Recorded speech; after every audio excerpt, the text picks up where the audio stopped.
అప్పు తెచ్చినప్పుడు పెట్టుబడి పెట్టి ఆ పెట్టుబడి ద్వారా ఆదాయాన్ని వచ్చి మళ్ళీ తిరిగి అప్పు కట్టాలి. ఈరోజు మీ ద్వారా చంద్రశేఖరరావు గారిని, హరీష్ రావు గారిని నేను అడుగుతున్నా, మిషన్ భగీరథకు 50,000 కోట్ల రూపాయలు అప్పు తెచ్చిండ్రు. ఒక్క రూపాయి అయినా ఆదాయాన్ని సృష్టించి ఆ ఆదాయంతో నువ్వు అప్పు కట్టినవా? 1,00,000 కోట్లు కాళేశ్వరానికి అప్పు తీసుకొచ్చిన, ఒక్క రూపాయి అయినా కాళేశ్వరం కట్టి ఆదాయాన్ని పొందే ఆదాయం కట్టినవా? ఇవాళ ఈ ప్రాజెక్టులు కట్టి తద్వారా ఆదాయం వస్తుంది, ఈ ఆదాయం ద్వారా మీ అప్పు కడతా అని చెప్పి వాళ్లకు డీటెయిల్ ప్రాజెక్టు రిపోర్ట్లు బ్యాంకులకు ఇచ్చి ప్రభుత్వానికి వచ్చే నికరమైన ఆదాయాన్ని ఈ అప్పులకు కట్టే పరిస్థితి కల్పించిండు. అందుకోసం ఆర్థిక సంక్షోభం వచ్చింది ఈరోజు రాష్ట్రంలో. ఎఫ్ఆర్బిఎం పరిధి అనేది ఇప్పుడు వచ్చింది. ఎఫ్ఆర్బిఎం పరిధిని బైపాస్ చేయడానికి కార్పొరేషన్లు సృష్టించి అడ్డగోలుగా అప్పులు తెచ్చి నిండా ముంచుతుంటే ఇదిగా ఒక విధ్వంసకరమైన విధానానికి ముందుకెళ్తుందని కేంద్ర ప్రభుత్వం తీసుకొచ్చి ఏ కార్పొరేషన్ ద్వారా ఏ రకంగా రాష్ట్రం అప్పు చేసినా ఎఫ్ఆర్బిఎం పరిధిలోకి తీసుకొచ్చి ఆ కొలబద్ద పెట్టి కొలుస్తామని కట్టె తీసుకొని వాళ్ళు కూర్చున్నాక ఈ లెక్కలన్నీ బయటకు వచ్చినాయి. మేము వచ్చి బట్టి విక్రమార్క గారు శ్వేతపత్రం విడుదల చేసే వరకు రాష్ట్ర ఆర్థిక పరిస్థితి మిగులు రాష్ట్రం అని లేకపోతే ధనిక రాష్ట్రం అని మేము మొనగాళ్ళం మా మీసాలకు సంపంగా నూనె పెట్టుకుంటున్నామని చెప్పారు. శివరాఖరికి మనం ఉన్నది బయట పెట్టే వరకల్లా పైన పటారం లోపల లొటారం అనేది బయటపడ్డది. అగ్రికల్చర్ ఉత్పత్తి పెరగలేదు స్వామి. అగ్రికల్చర్ ఉత్పత్తిలో చెరుకు పోయింది, పత్తి పోయింది, మిర్చి పోయింది, సోయాబీన్ పోయింది, మొక్కజొన్న పోయింది, కందులు పోయినాయి, అన్నీ పోయి వరి వచ్చింది. వరి వచ్చినాక వరేస్తే ఊరేసుకోవాలని ఆయన చెప్పిండు. నెంబర్ 1. పెద్దలు తుమ్మల నాగేశ్వరరావు గారు ఇంకొక మాట చెప్పారు, ఇది ఈయన గొప్పతనం కాదు. తెలంగాణ వచ్చినప్పుడు 18 లక్షల పంపు సెట్లు ఉండే, తెలంగాణ వచ్చిన తర్వాత ఆ పంపు సెట్లు కాస్త 28-29 లక్షలకు పెరిగింది. 11 లక్షల పంపు సెట్లు పెరిగినాయి కాబట్టి ప్రతి పంపు సెట్ కింద 3 ఎకరాలు 4 ఎకరాలు వరి పండిస్తే 40 లక్షల ఎకరాల వరి పండడం వల్ల పెరిగింది తప్ప ఇందులో ఈ ప్రభుత్వానికి ఏమీ లేదు అని లెక్కలతో సహా వ్యవసాయ శాఖ మంత్రి గారు మొన్ననే అసెంబ్లీలో చెప్పిండు. అంటే వాన కూడా ఈయననే కురిపించిండు. ఆయన్ని గ్రౌండ్లకు వాటర్ ఆయన తెచ్చిపోయలే, కాలం కలిసి వచ్చి వానలు పడి గ్రౌండ్ వాటర్ పెరిగింది. మరి ఈసారి సార్ను ఏమన్నా కూర్చోబెడదాం. మరి ఈసారి 6.5 మీటర్ల నుంచి 8 మీటర్లకు పడిపోయింది గ్రౌండ్ వాటర్. అటు సార్ను పట్టుకొచ్చి కూర్చోబెడతానండి. కాలువ బ్రిడ్జిలు కట్టినా అన్నాడు, కాలువలు దోవలే. కాలువలు దోతి పంచాయతీ ఎక్కడిది?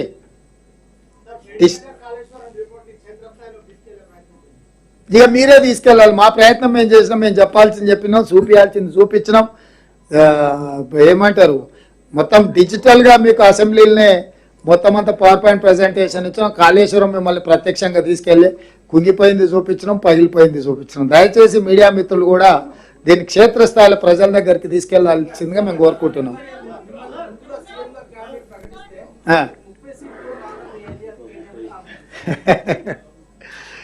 ఏదో పాపం అవుట్ సోర్సింగ్ పర్సన్ అయినా మేనేజ్మెంట్ కోటాలు వచ్చిండు.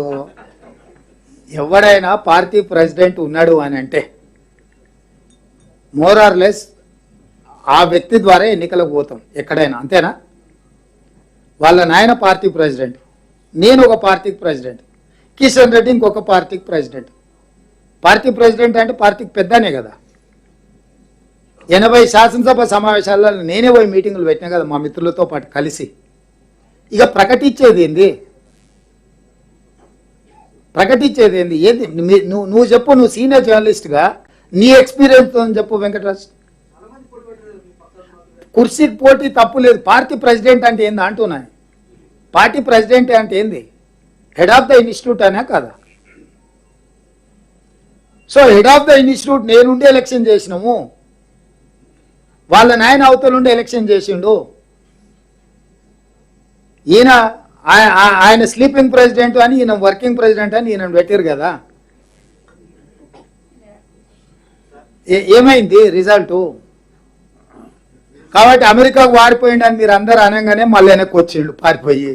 అది కప్పిపుచ్చుకోవడానికి వస్తేనే ఏదో ఒకటి మాట్లాడుతుండు. పాపం నువ్వు ఎప్పుడు కేటీఆర్ని అంత సీరియస్గా తీసుకోకు, నేనైతే తీసుకుంటలేను.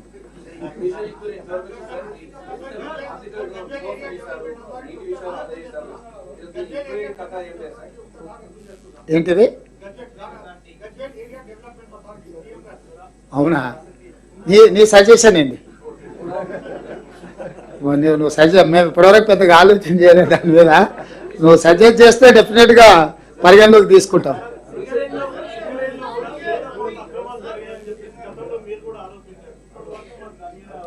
ఇస్తాం అన్ని ఒకటేసారి ఇస్తే మొత్తం విచారణలనే ఉంటారు. ఇక పరిపాలన డెఫినెట్గా అన్నిటిని తీస్తాం ఒకటొకటి. గొర్రెలు అన్నాడు, ఇప్పుడు ఒక్క గొర్రె కూడా పలుకుతలేదు. చూసిరు కదా ఏసీపీకి ఇవ్వగానే వచ్చింది కదా, మీరే రాసిరు కదా.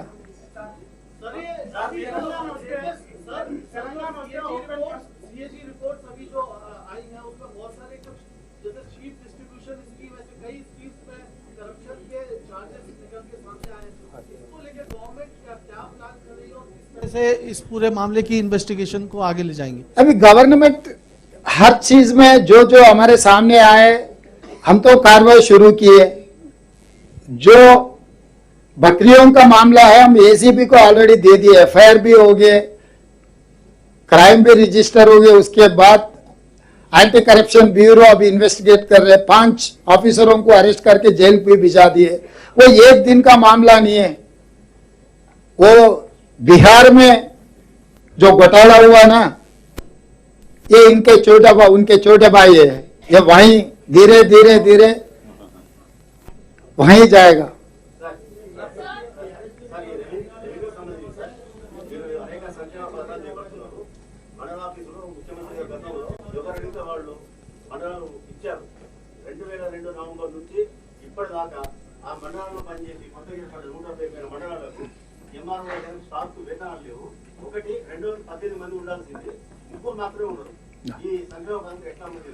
అంటే ఇట్లాంటి సంక్షేమం వాళ్ళు చాలా ఉన్నాయి. వాటి మీద ఒక సైంటిఫిక్ మెథడ్ తోని నిర్ణయాలు తీసుకొని వాటిని రేషనలైజ్ చేస్తాం. పరిపాలనకు అవసరమైన నియామకాలు ఇప్పుడు కొత్తగా ఏదైతే చేపడుతున్నామో అన్ని డిపార్ట్మెంట్లలో ఉన్న ఖాళీలను అన్నిటిని కూడా తెప్పిస్తున్నాం. పబ్లిక్ సర్వీస్ కమిషన్కి ఇచ్చి నియామకాలు చేపడుతున్నాము. తప్పకుండా ఈ అన్ని సమస్యల్ని దృష్టిలో పెట్టుకొని ఒకటొకటిగా పరిష్కరించుకుంటూ ముందుకెళ్తాం. सर आप एक तरफ ये बोल रहे हैं कि ఎవరెవరు భాగస్వాములు అయితే వాళ్ళ మీద, వీళ్ళు వాళ్ళు అనేది ఎవరు లేదు. सर एक तरफ आप ये बोल रहे हैं कि बहुत सारा स्कीम्स जो चल रहा है केसीआर के टाइम में, वो बहुत स्कैम्स चल रहे हैं और हम लोग चार्ज लगाएंगे। दूसरी तरफ केटीआर ये बोल रहे हैं कि कांग्रेस या बीजेपी दोनों ने तेलंगाना के लिए कुछ नहीं किया है। इसके बारे में आप क्या बताएंगे? सचमुच हम लोग इतना चोरी तो नहीं किए। उनके परिवार जितना चोरी किए, अगर 100 साल भी हमको मौका दिए तो ऐसे काम नहीं करते। तो इसीलिए केटीआर ने सचमुच कहा इतना चोरी तो किसी ने किया, उनके परिवार से कोई मुकाबला भी नहीं कर सकते। चोरों से हमको क्या लेना देना है। तो हम सही तरीका से हम सरकार चलाएंगे। जितने भी हम लोग वेलफेयर एंड डेवलपमेंट के बारे में हम लोग चुनाव से पहले जो वादा किया था, हमारे इलेक्शन मैनिफेस्टो है, वो हिसाब से हम सरकार चलाएंगे। हमारे तजुर्बा बहुत लंबे है, आपको भी पता है। 60-70 साल हम सरकार चलाए, बहुत experienced and seasoned elected representatives are there. We will use our experience to give good governance. Thank you.